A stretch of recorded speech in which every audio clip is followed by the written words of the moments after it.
बाली एक दिन घर जा रही थी, तभी रास्ते में उसे एक छोटा कांपता हुआ चिड़िया का बच्चा मिला।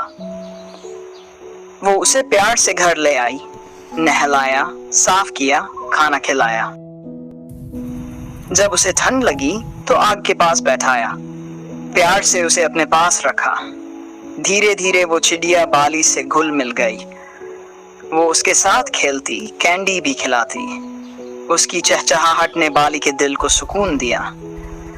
लेकिन एक दिन बाली को समझ आ गया, हर परिंदे को आसमान चाहिए। उसने उसे बाहर ले जाकर खुले दिल से आजाद कर दिया। चिड़िया उड़ गई।